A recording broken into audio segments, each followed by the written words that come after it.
വീഡിയോയിലേക്ക് പ്രിയമുള്ളവർക്ക് എല്ലാവർക്കും സ്വാഗതം.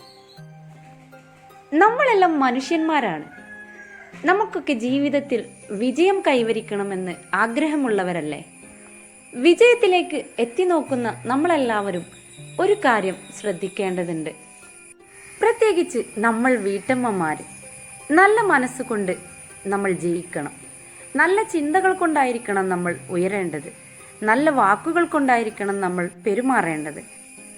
നല്ല നോട്ടം കൊണ്ട് ഞാൻ ആരാണെന്ന് മറ്റുള്ളവരെ ബോധ്യപ്പെടുത്തണം. അതുപോലെ തന്നെ നല്ല ശീലങ്ങൾ കൊണ്ട് മറ്റുള്ളവരുടെ മനസ്സ് നമ്മൾ കീഴടക്കണം. ഈ കാര്യങ്ങളൊക്കെ ഓരോന്നായിട്ട് നമ്മുടെ ജീവിതത്തിലേക്ക് പകർത്താൻ ശ്രമിക്കുക. ഓരോന്നും പകർത്തുന്നതിനനുസരിച്ച് നമ്മുടെ ജീവിതത്തിന് നല്ലൊരു സന്തോഷവും നല്ലൊരു ഉയർച്ചയും ഉണ്ടാവും. അതുറപ്പാണ്. ആദ്യം നമ്മൾ ഉയർച്ചയിൽ എത്തിക്കേണ്ടത് നമ്മുടെ മനസ്സാണ്. പിന്നീടാണ് ബാക്കിയുള്ളതെല്ലാം. ഇനി നമുക്ക് ഇന്നത്തെ വീഡിയോയിലേക്ക് കടക്കാം. ഈ ഒരു പ്ലാന്റ് മുമ്പ് ഞാൻ കാണിച്ചിട്ടുണ്ടായിരുന്നു.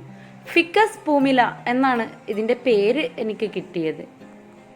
നല്ലൊരു ഹാങ്ങിങ് പ്ലാന്റായും ക്ലൈംബിംഗ് പ്ലാന്റായും ഒക്കെ വളർത്താൻ പറ്റിയ ഒരു ചെടിയാണ് ഇത്. ഇനി പുതിയതായി എൻ്റെ ഗാർഡനിലെത്തിയ സുന്ദരികളെ നമുക്ക് പരിചയപ്പെടാം.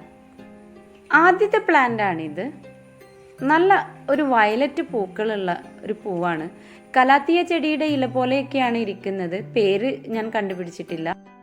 ഇത് എനിക്കെൻ്റെ ഫ്രണ്ട് കൊടുത്തു വിട്ടതാണ്. അവൾക്കും പേരറിഞ്ഞൂടാ. എന്തായാലും പേര് കണ്ടുപിടിച്ചതിന് ശേഷം നമുക്ക് പറയാം. ചട്ടിയിൽ പതിഞ്ഞ് വളരുന്ന ഒരു ചെടിയാണിത്. കാണാൻ നല്ല ഭംഗിയുണ്ട്.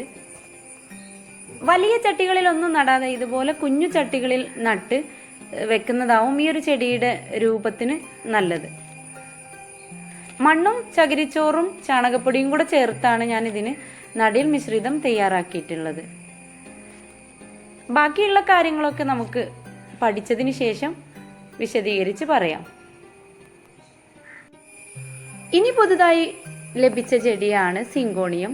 ഇത് സിങ്കോണിയത്തിൻ്റെ ഒരു വെറൈറ്റിയാണ്.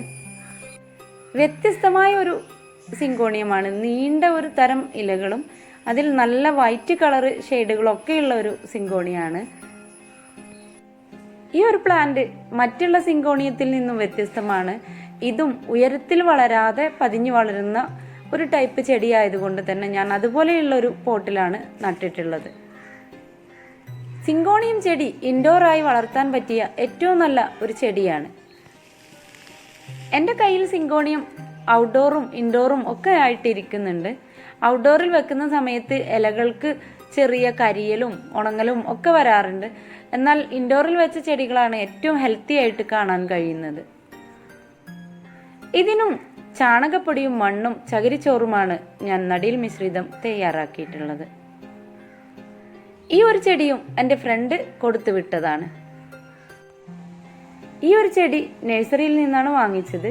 300 രൂപയാണ് അവർ വിലയിട്ടിരിക്കുന്നത്. പക്ഷെ ഞാൻ അതിൻ്റെ ഒരല്പം താഴെയാണ് ഇതിന് വില കൊടുത്തത്. നല്ല ഭംഗിയുള്ള ഒരു കലാത്തിയ ചെടിയാണ്. വളരെ വ്യത്യസ്തമായ ഒരു വെറൈറ്റിയാണിത്. ഇതും ബുഷിയായിട്ട് വളരുന്ന ഒരു ചെടി തന്നെയാണ്. അതുകൊണ്ട് തന്നെ ഞാൻ അതുപോലെയുള്ള ഒരു പോട്ടിൽ തന്നെയാണ് ഈ ചെടിയെ നട്ടിട്ടുള്ളത്. നല്ല ഡാർക്ക് ഗ്രീനിൽ യെല്ലോ ഷെയ്ഡുമായിട്ടാണ് ഇത്.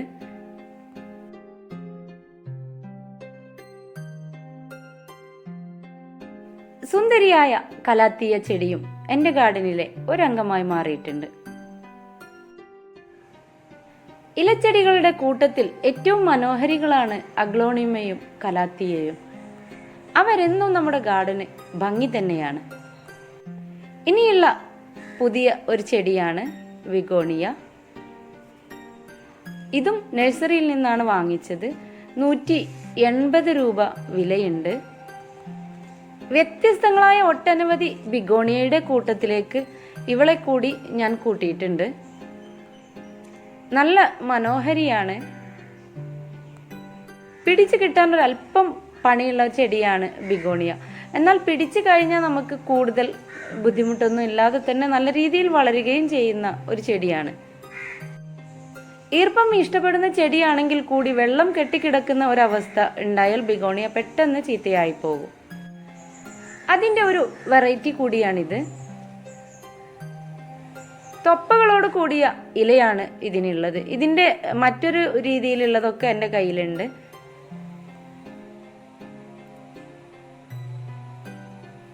ഇലകളിലെ വ്യത്യസ്തങ്ങളായ ഈ ഒരു കളറുകൾ തന്നെയാണ് ബിഗോണിയ ചെടിയെ വളരെ ഭംഗിയുള്ളതാക്കി മാറ്റുന്നത്. ലോകത്തിലെ തന്നെ ഒരുപാട് ആരാധകരുള്ള ചെടിയാണ് ബിഗോണിയ. എണ്ണി പറയാൻ കഴിയാത്ത അത്രയും കളക്ഷനുള്ള ഒരു ചെടി തന്നെയാണ് ബിഗോണിയ. മുമ്പ് ഇതുപോലെ ബിഗോണിയ കൊണ്ട് വളർത്തി പെട്ടെന്ന് ഇലകളൊക്കെ ചീഞ്ഞു പോയി. പിന്നീട് അതിൻ്റെ തണ്ടിൽ നിന്നും ഇലകളൊക്കെ കിളിർത്ത് വന്ന് നല്ല ഹെൽത്തി ആയിട്ട് മാറിയ പ്ലാന്റുകളും എൻ്റെ കയ്യിലുണ്ട്. അതുകൊണ്ട് തന്നെ ബിഗോണിയ ഇലകളൊക്കെ കരിഞ്ഞു പോയി എന്ന് വിചാരിച്ച് ആരും ടെൻഷൻ അടിക്കണ്ട. ബിഗോണിയ ചെടിയുടെ ഒരു സ്വഭാവം അതാണ്. വീണ്ടും നല്ല രീതിയിൽ അത് കിളിർത്ത് വരും. മനോഹരികളായ 2 ബിഗോണിയയും എൻ്റെ കളക്ഷനിലേക്ക് ചേക്കേറി കഴിഞ്ഞു. ഇനി നമുക്ക് മറ്റൊരു സുന്ദരിയെ പരിചയപ്പെടാം. ഇതും സിങ്കോണിയമാണ്.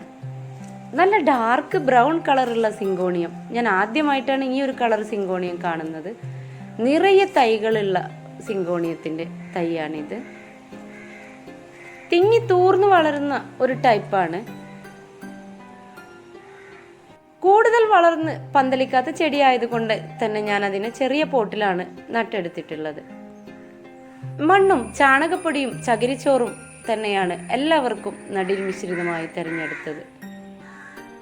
ചെറിയ രീതിയിൽ വെളിച്ചം കിട്ടുന്ന ഭാഗത്താണ് ഞാൻ അവരെ സെറ്റ് ചെയ്തിട്ടുള്ളത്. ഇനി നമുക്ക് എൻ്റെ ക്രിപ്താന്തസിൽ വിരിഞ്ഞ 2 കുഞ്ഞു പൂക്കളെ കണ്ടു നോക്കാം. നല്ല വെളുത്ത 2 പൂക്കൾ വിരിഞ്ഞു കണ്ടു. വളരെ മനോഹരമായിട്ടുണ്ട്. എനിക്ക് ആദ്യമായിട്ടാണ് ക്രിപ്താന്തസ് ചെടിയിൽ പൂവ് വിരിയുന്നത്. പുതിയ പുതിയ ചെടികൾ നമ്മുടെ ഗാർഡനിൽ എത്തുമ്പോൾ എന്തെന്നില്ലാത്തൊരു സന്തോഷമാണ്. എന്തായാലും ഈ സ്റ്റാൻഡുകളൊന്നും തികയാതെ വന്നിട്ടുണ്ട്. വലിയ ഒരു സ്റ്റാൻഡ് പണിയാൻ കൊടുത്തിട്ടുണ്ട്. ആ ഒരു സ്റ്റാൻഡ് കിട്ടിയതിന് ശേഷം ഇവരെയൊക്കെ നല്ല രീതിയിൽ സെറ്റ് ചെയ്തെടുക്കണം. ചെടികളാണെന്ന് വെച്ച് നമ്മൾ അവയെ ശ്രദ്ധിക്കാതെ വല്ലയിടത്തും കൊണ്ടുവച്ചാൽ ആ ചെടിക്ക് ഭംഗിയൊന്നും ഉണ്ടാവില്ല. നമ്മൾ അവർക്കും അവരുടേതായ ഒരു സ്പേസ് കണ്ടെത്തണം. നല്ല രീതിയിൽ ഭംഗിയോടെ സെറ്റ് ചെയ്യുമ്പോഴാണ് ചെടികളുടെ ഭംഗി നമുക്ക് ആസ്വദിക്കാൻ കഴിയുന്നത്. ഇന്ന് കാണിച്ച പുതിയ ചെടികളൊക്കെ നിങ്ങൾക്ക് ഇഷ്ടപ്പെട്ടിട്ടുണ്ടാവും എന്നാണ് എൻ്റെ വിശ്വാസം. ഈ വീഡിയോ നിങ്ങൾക്ക് എല്ലാവർക്കും ഇഷ്ടമായാൽ നിങ്ങൾ ലൈക്ക് ചെയ്യുക, കമൻറ്റ് ചെയ്യുക, ഷെയർ ചെയ്യുക. സബ്സ്ക്രൈബ് ചെയ്യാതെ കാണുന്നവർ ഒന്ന് സബ്സ്ക്രൈബ് ചെയ്യുക. ഇനിയും എൻ്റെ വീഡിയോസൊക്കെ നിങ്ങൾക്ക് കാണണമെന്ന് ആഗ്രഹമുണ്ടെങ്കിൽ സബ്സ്ക്രൈബ് ബട്ടൻ്റെ തൊട്ടടുത്തൊരു കുഞ്ഞു ബെല്ലൈക്കൺ ഉണ്ട്. അതിൽ ഓൾ എന്നൊരു ഓപ്ഷൻ ക്ലിക്ക് ചെയ്തെങ്കിൽ മാത്രമേ ഞാനിടുന്ന വീഡിയോസൊക്കെ നിങ്ങൾക്ക് നോട്ടിഫിക്കേഷനായി ലഭിക്കുകയുള്ളൂ. എൻ്റെ വീഡിയോ കണ്ട് കമൻ്റ് ഇടുകയും സന്തോഷങ്ങൾ അറിയിക്കുകയും സപ്പോർട്ട് ചെയ്യുകയും ചെയ്യുന്ന എല്ലാവർക്കും ഒരിക്കൽ കൂടി നന്ദി, നമസ്കാരം.